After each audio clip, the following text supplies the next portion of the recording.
Hello students. जे academy के जो YouTube video lecture series में सबका वेलकम है।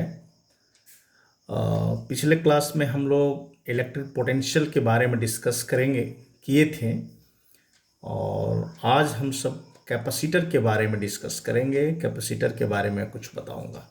देखो, कैपेसिटर या जनरल लैंग्वेज में उसको कंडेंसर कहते हैं। बहुत लोग जानते भी होंगे, देखे भी होंगे कंडेंसर को। जैसे पंखा में तुम देखना एक सिलेंडर के आकार का लगा रहता है, क्या काम है उसका?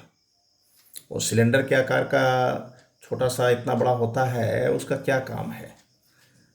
देखो, तुम देखता होगा कि पंखा जब धीरे धीरे चलने लगता है तो मैकेनिक कहेगा कि इसका कंडेंसर खराब हो गया है। जैसा ही हम कंडेंसर चेंज कर देते हैं तो पंखा क्या होता है, तेजी से चलने लगता है।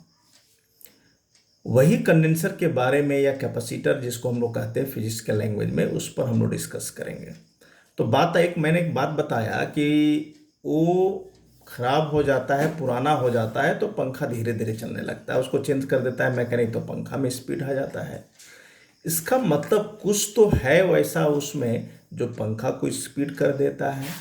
या तुम मोटर में भी देखता होगा, सिलेंड्रिकल रहता है, इतना बड़ा रहता है, सिलेंडर के आकार का रहता है जो कि मोटर में लगा रहता है। तो वह डिवाइस को ही कंडेंसर कहते हैं या कैपेसिटर। इसका मतलब कैपेसिटर वैसा डिवाइस है जो चार्ज और एनर्जी को स्टोर करता है। ये स्टोरिंग डिवाइस है। इसलिए अगर कंडेंसर अगर ले लेते हो, उसको तुम प्लग में चार्ज कर लो और अगर उसको टच करोगे दोनों पॉइंट को, दोनों तार को, तो तुमको स्पार्क होगा। तुम्हें एक इलेक्ट्रिक डिस्चार्ज तुम्हारे शरीर से होगा, मतलब तुमको इलेक्ट्रिक शॉक लगेगा, मिल्ड शॉक लगेगा। इसका मतलब क्या हो रहा है कि वो चार्ज तेरे बॉडी से फ्लो होने लगता है, जिसके कारण कि तुमको क्या लगता है, थोड़ा शॉक लगता है। तो वैसा डिवाइस जो चार्ज और एनर्जी को स्टोर करता है, हम उसी को कैपेसिटर कहते हैं या कंडेंसर कहते हैं। अब बात आता है कि इसमें है क्या वास्तव में भाई। तो एक्चुअल में कैपेसिटर क्या है, कंडक्टर का ग्रुपिंग है। तुम कभी ध्यान से देखना उस कैपेसिटर को, तो देखना कि उसमें दो गो तार लगा रहता है, दो पॉइंट होता है, दो तार होता है, मेटल को ऊपर में लगा रहता है और सिलेंडर के आकार का रहता है। तो इसका मतलब grouping of conductor which store charge और एनर्जी इज कॉल्ड कैपेसिटर। यही कैपेसिटर है जो ग्रुपिंग ऑफ कंडक्टर होता है। अब बात आया, इसमें एक टर्म हम लोग बताते हैं कैपेसिटेंस ऑफ कैपेसिटर क्या है। तो कंडक्टर का वह गुण जिसके कारण कि उसमें चार्ज और एनर्जी स्टोर करने का कैपेसिटी हो, हम उसको कैपेसिटेंस ऑफ कैपेसिटर कहते हैं। इसी को हमने नोट्स में दिया है, the ability of a conductor due to which it store charge और energy is called capacitance of capacitor. मतलब वो क्षमता जिसके कारण चार्ज और एनर्जी को अपने अंदर में वो ग्रहण करता है, हम उसी को कैपेसिटेंस कहेंगे।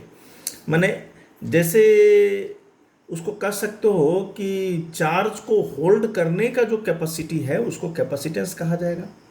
अब बात आया कि किस चीज़ पर कैपेसिटेंस डिपेंड करता है। तो देखो, कैपेसिटेंस उसके शेप और साइज पर डिपेंड करता है। आगे हम डिस्कस करेंगे और इस पर। अब इसी में हम थोड़ा सा कैलकुलेशन चलते। तुम्हें मालूम है कि अगर किसी कंडक्टर पर चार्ज को सप्लाई किया जाता है तो उसका पोटेंशियल क्या होता है, इंक्रीज करता है। माने चार्ज और पोटेंशियल में कैसा संबंध है, तो डायरेक्टली संबंध है। जैसे जैसे चार्ज बढ़ रहा है उसका पोटेंशियल बढ़ रहा है। तो Q directly proportional to V। अब इसी प्रोपोर्शनलिटी साइन को हटाए तो कांस्टेंट देना पड़ा। ये जो प्रोपोर्शनल कांस्टेंट है इसी का नाम है कैपेसिटेंस ऑफ कैपेसिटर। मतलब Q प्रोपोर्शनल टू V और इसको मैंने एक दिया कांस्टेंट, तो हो गया Q is equal to CV। C हमारा कांस्टेंट है जिसको हम लोग कैपेसिटेंस ऑफ कैपेसिटर कहते हैं। अब बात आता है कि कैपेसिटेंस किस पर डिपेंड करता है, क्योंकि C बराबर तो Q बाई V हो गया। तो ये कैपेसिटेंस जो हुआ, ये जो फॉर्मूला आ रहा है C is equal to Q by V, हमारा चार्ज और पोटेंशियल डिफरेंस से इंडिपेंडेंट है, उससे कोई लेना देना उसको नहीं है। माने capacitance of capacitor is independent of charge and potential, उससे कोई मतलब नहीं है। तो बात है किस पर डिपेंड करेगा। तो कैपेसिटेंस है क्या, तो वह कंडक्टर का क्षमता जिसके कारण कि वो अपने अंदर में चार्ज और एनर्जी को स्टोर करता है, उसको कैपेसिटेंस कहते हैं।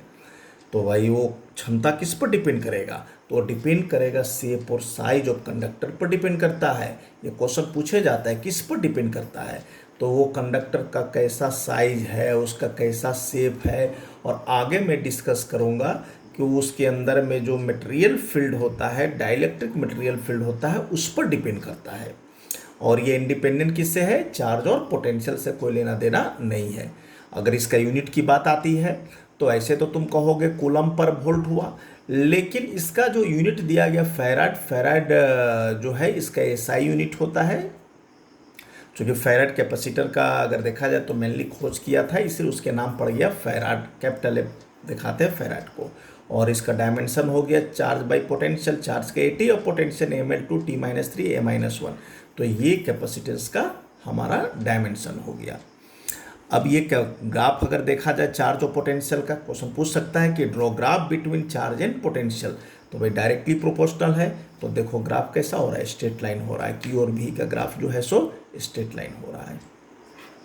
एक चीज और आता है कि ये कैपेसिटेंस का सिंबल कैसा है, तो सिंबल देखो जस्ट लाइक ए सेल के जैसा रहेगा, ऐसा ये सिंबल है इसका, दोनों बराबर है, देख रहे हो, दो प्लेट है, यही सिंबल है कैपेसिटेंस का। ये कैपेसिटेंस का सिंबल हुआ, दो प्लेट है, एक पॉजिटिव चार्ज प्लेट, एक नेगेटिव चार्ज प्लेट होता है, ये हमारा कैपेसिटेंस का सिंबल हुआ। अब बात आता है कि ये कैपेसिटर जो होता है उसका क्लासिफिकेशन, कितने तरह का कैपेसिटर होते हैं। तो देखो तीन तरह का कैपेसिटर होता है, parallel plate capacitor, spherical capacitor और cylindrical capacitor. On the basis of construction कर सकते हैं ज्योमेट्री, क्योंकि उसके शेप के आधार पर, ज्योमेट्री के आधार पर कैपेसिटर को तीन तरह से क्लासीफाई किया गया है, पैरेलल प्लेट, स्फेरिकल और सिलिंड्रिकल। लेकिन जिसपे जो क्लास 12 में जो तुमको एग्जाम में पूछे जाते हो, पैरेलल प्लेट कैपेसिटर से क्वेश्चन पूछे जाते हैं। इस पर दो तरह से क्वेश्चन पूछेगा। एक क्वेश्चन है इसमें कि calculate capacitance of parallel plate capacitor when air is filled between the two plates of capacitor, माने दोनों प्लेट के बीच में अगर एयर हो तब। और एक क्वेश्चन में पूछता है कि अगर उनके बीच में डाइलेक्ट्रिक मटेरियल को डाला गया है तब, दोनों ही केस में उसका कैपेसिटेंस निकालने के लिए एग्जाम में आता है इसमें। तो अभी हम लोग देखें इसका कैपेसिटर का। अब हम लोग पैरेलल प्लेट कैपेसिटर क्या है उसके पहले एक और इसमें हम बताने जा रहे हैं क्या, एक टॉपिक है आइसोलेटेड चार्ज स्फीयर। कहने का मतलब है कि एक स्फेरिकल कंडक्टर है, उसका कैपेसिटेंस निकालने के लिए बहुत इजी है। तो capacitance of isolated charge sphere या capacitance of isolated spherical conductor.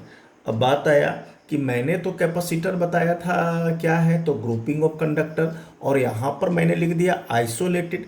तो जब आइसोलेटेड कंडक्टर होगा तो फिर कैपेसिटर कैसे होगा? क्वेश्चन तो उठना चाहिए कि जब कैपेसिटर हो रहा है तो ग्रुपिंग ऑफ कंडक्टर, लेकिन यहाँ तो आइसोलेटेड कह दिया। तो दूसरा कैपेसिटर क्या है? तो देखो एक्चुअल में कैपेसिटर जो होगा वो जब भी होगा तो दो होगा। तो इसमें आइसोलेटेड इसलिए कहा गया है कि दूसरा जो कंडक्टर उसको मान लिया जाता है इन्फिनिटी पर है, दो तो रहेगा ही, क्योंकि उसके बिना हम कभी सोच नहीं सकते हैं। लेकिन एक दिख रहा है जो हम आइसोलेटेड चार्ज स्फीयर क्या, दूसरा कहाँ है? तो इन्फिनिटी पर है, इसीलिए इसको कहा गया आइसोलेटेड चार्ज कंडक्टर या आइसोलेटेड चार्ज स्फीयर। अभी हम इसमें कैपेसिटेंस निकालेंगे। तो देखो एक आइसोलेटेड चार्ज स्फीयर लिया गया है, स्फेरिकल कंडक्टर लिया गया है जो यूनिफॉर्मली चार्ज है, चारों तरफ उसका चार्ज क्यू है, यूनिफॉर्मली चार्ज है। तुम्हें मालूम है कि कंडक्टर का चार्ज सरफेस पर होता है, चारों तरफ वो कैपिटल क्यू चार्ज है, और उसका रेडियस आर है। तो इसकी सरफेस पर पोटेंशियल का वैल्यू क्या होगा? 1/4 pi epsilon naught Q by R. इसके पोटेंशियल का वैल्यू हो गया 1/4 pi epsilon naught Q by R. तो हमें मालूम है Q is equal to C V, तो C is equal to Q by V. हमने V का वैल्यू पुट कर दिया, तो देखो C का मान क्या हो गया? 4 पाई एप्सिलॉन नॉट R। ये कैंसिल हो गया Q, तो कैपेसिटेंस का फॉर्मूला हो गया 4 पाई एप्सिलॉन नॉट R। अब आता है क्वेश्चन कि जो आइसोलेटेड चार्ज स्फीयर है, अगर 1 फैराडे का कंडक्टर है तो उसका रेडियस क्या होगा? तो बहुत इजी है, क्योंकि C is equal to 4 pi epsilon naught R, तो हमारा R is equal to C by 4 pi epsilon naught, तो R is equal to 1/4 pi epsilon equal 9 into 10 to the power 9 metre. लेकिन ये प्रैक्टिकली पॉसिबल नहीं है। इसमें question पूछेगा 1 Faraday का कैपेसिटर तुम अगर टीवी सेट में यूज कर सकते हो, तो उसका भी आंसर होगा नो, क्योंकि 1 फराडे कैपेसिटर का रेडियस कितना हो रहा है 9 इंटू 10⁹। अब इस तरह का कैपेसिटर इतना बड़ा रेडियस, जो कि अर्थ के रेडियस से भी कई गुना ज़्यादा हो गया, क्योंकि अर्थ का रेडियस तुम्हें मालूम है 6400 किलोमीटर या 6.4 इंटू 10⁶ मीटर, तो उससे भी कहीं ज़्यादा हो गया ये। तो इसका मतलब है इस तरह का कैपेसिटर 1 फराडे कैपेसिटेंस का कैपेसिटर कभी संभव नहीं है, ये पॉसिबल नहीं होगा, तो ये पॉसिबल नहीं होगा। अच्छा, इसमें क्वेश्चन पूछा जाता है कि कैलकुलेट कैपेसिटेंस ऑफ अर्थ। मान लिया जाता है अर्थ हमारा एक चार्ज स्फीयर है, तो एक बार क्वेश्चन पूछा है कि कैलकुलेट, क्वेश्चन हम लिख देते हैं, कैलकुलेट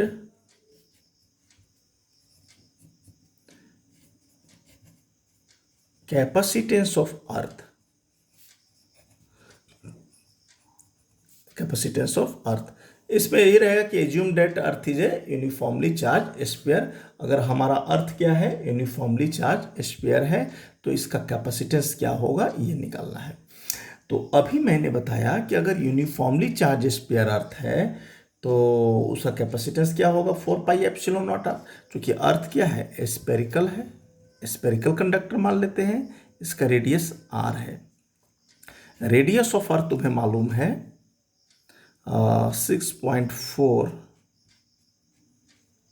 10⁶ मीटर या 6400 किलोमीटर, एक ही बात हुआ।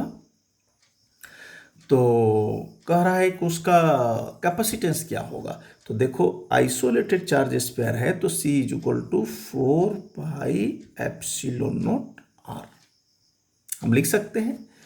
तो C is equal to 4πε0r हो गया।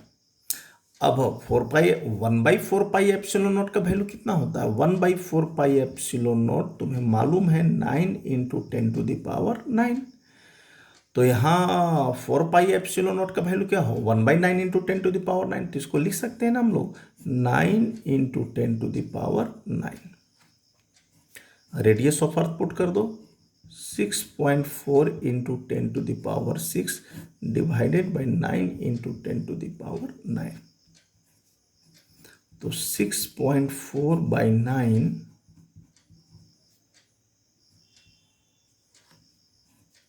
इसी को सॉल्व करोगे तो 0.77 माने 711 माइक्रोफराडे इंटू 10⁻⁻6, इसका मतलब 711 माइक्रोफराडे।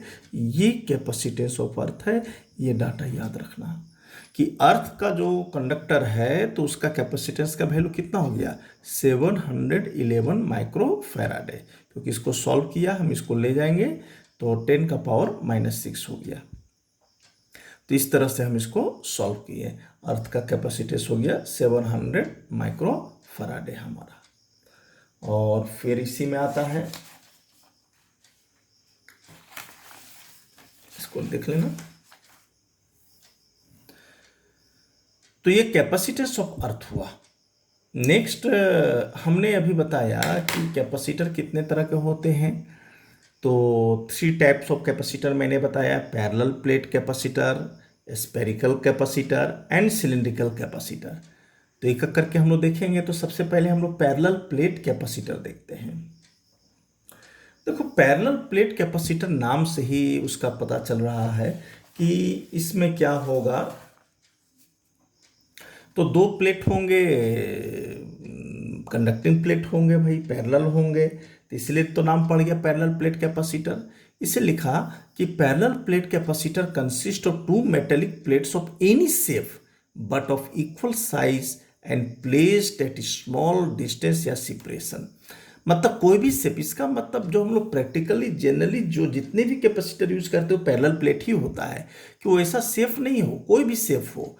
तो कहा रहा है कि 2 कंडक्टिंग प्लेट होना चाहिए, किसी भी शेप का हो सकता हो रेक्टेंगुलर हो सकता हो स्क्वायर हो, गोलाकार हो, कुछ भी हो सकता है, लेकिन साइज दोनों का सेम हो और दोनों के बीच का जो डिस्टेंस वो स्मॉल होना चाहिए। हम वैसे कैपेसिटर को पैरेलल प्लेट कैपेसिटर कह रहे हैं। तो मान लेते हैं कि दो प्लेट्स हैं, देख रहे हो यहाँ पर दो प्लेट्स है, इसको थोड़ा सा समझना होगा कि स्मॉल डिस्टेंस पर है, इसको हम थोड़ा सा समझाते हैं। इसमें कई कई पूछता है कि give principle of parallel plate capacitor. तो इसको ऐसे समझो कि जैसे दो प्लेट है, इसको हम दो थोड़ा अलग तरह से इसको बता रहे हैं, दो प्लेट से इसका प्रिंसिपल में। अब ये जो प्लेट है, मान लेते हैं पहला प्लेट ये पॉजिटिव चार्ज प्लेट है ए, अब ये दूसरा। तुम्हें मालूम है कि अगर ये पॉजिटिव है, उसके बगल में सपोर्टेड अनचार्ज है, तो यहाँ क्या इंड्यूस चार्ज डेवलप होगा, नेगेटिव नेगेटिव। और इसके पीछे में क्या डेवलप होगा, पॉजिटिव। इंडक्शन में पढ़े थे। अब क्या हो रहा है कि इसका नेगेटिव चार्ज का टेंडेंसी है कि इसके पोटेंशियल क्या करेगा, घटाएगा। लेकिन जो पीछे में पॉजिटिव चार्ज है उसका तो टेंडेंसी है उसको पोटेंशियल को बढ़ाने का। लेकिन हमें मालूम है Q is equal to C V, तो C is equal to Q by V. मैंने कैपेसिटेंस को बढ़ाना है, तो कैपेसिटेंस कब बढ़ेगा, जब दोनों के बीच का पोटेंशियल डिफरेंस क्या हो जाए, घट जाए, डिक्रीज करे। तो उसके लिए क्या करना पड़ेगा हमको, ये जो पॉजिटिव चार्ज है अगर हम उसको हटा देते हैं तो खाली नेगेटिव चार्ज बचेगा। अब वो नेगेटिव चार्ज इसके पोटेंशियल क्या करेगा, रिड्यूस्ड कर देगा। तो इसके लिए हम लोग क्या कर देते हैं, इसको अर्थिंग कर देंगे। जैसे ही इसको अर्थिंग कर देंगे, हम लोग ग्राउंडिंग कर देंगे, तो इसका जो पॉजिटिव चार्ज है वो तो डिसअपियर हो गया। और जब डिसअपियर हो गया तो इसमें सिर्फ नेगेटिव चार्ज बचेगा, तो इसका बीच का जो पोटेंशियल डिफरेंस घट जाएगा। अब जैसे ही पोटेंशियल घटेगा तो कैपेसिटेंस का मान क्या होगा, बढ़ जाएगा। तो ये भी इसका प्रिंसिपल, अगर पूछा principle of parallel plate capacitor, तो इसको बताना होगा कि प्रिंसिपल में क्या है। तो इसका मतलब है the capacitance of parallel plate capacitor will be increased when potential difference between the two plate is reduced by grounding या अर्थिंग। ग्राउंडिंग करने से उनके बीच का जब पोटेंशियल डिफरेंस घटेगा तो उसका कैपेसिटेंस क्या होगा, बढ़ जाएगा। इसी को इसका प्रिंसिपल कहते हैं। तो इस फिगर में जो हमने दिखाया, नोट्स में जो हमने दिया कि मान लो अगर इस पर पॉजिटिव चार्ज प्लस क्यू है, तो जाहिर सी बात है बगल वाला प्लेट पर क्या होगा, नेगेटिव चार्ज, और पीछे में पॉजिटिव चार्ज हुआ। लेकिन जैसे ही मैंने ग्राउंडिंग किया तो देख रहे होगे पॉजिटिव चार्ज क्या हो गया, डिसअपियर हुआ। और ये नेगेटिव चार्ज इसके बीच का पोटेंशियल डिफरेंस हो क्या होगा, घटा देगा, उसको रिड्यूस कर देगा, तो कैपेसिटेंस बढ़ जाएगा। तो इसी को लिखा गया है कि अगर मान लेते हैं पॉजिटिव चार्ज इस पर डेवलप हुआ तो नेगेटिव चार्ज इस पर डेवलप हो गया, इंड्यूस चार्ज।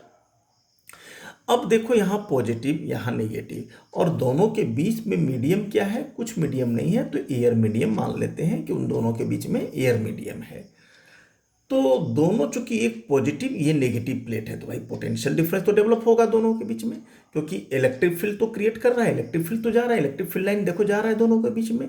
तो पोटेंशियल डिफरेंस दोनों प्लेट के बीच में क्या होगा, potential difference is equal to, तुम्हें मालूम है electric field into distance, V is equal to E D. तो ई इलेक्ट्रिक फील्ड और दोनों प्लेट के बीच का डिस्टेंस क्या हो गया, डी, तो V is equal to E D. अब तुम्हें मालूम है कि अगर कंडक्टिंग प्लेट होते हैं तो गॉस लॉ का एप्लीकेशन पढ़े थे, उसका इलेक्ट्रिक फील्ड क्या होगा। तो दोनों प्लेट अगर पॉजिटिव और नेगेटिव कंडक्टिंग प्लेट हैं तो इलेक्ट्रिक फील्ड कंडक्टिंग प्लेट के लिए जो फॉर्मूला होता है सिग्मा बाई एप्सिलॉन नॉट। देखो E is equal to sigma by epsilon naught, ये कंडक्टिंग प्लेट्स के लिए होते हैं, E is equal to sigma by epsilon naught. तो मैंने दिया E is equal to sigma by epsilon naught. Sigma यहाँ पर क्या है, सरफेस चार्ज डेंसिटी। तो सरफेस चार्ज डेंसिटी क्या हुआ, charge per unit area, that is called surface charge density. तो ई इज इक्वल टू हो गया Q by epsilon naught into A. इसका मतलब ये इलेक्ट्रिक फील्ड का formula E is equal to Q by epsilon naught A. तो हमारा potential difference दोनों प्लेट का, अब ये जो ई का वैल्यू है हम वहाँ पुट कर देते हैं इक्वेशन 1 में, क्योंकि तुमने इक्वेशन 1 में क्या बताए थे, V is equal to E D.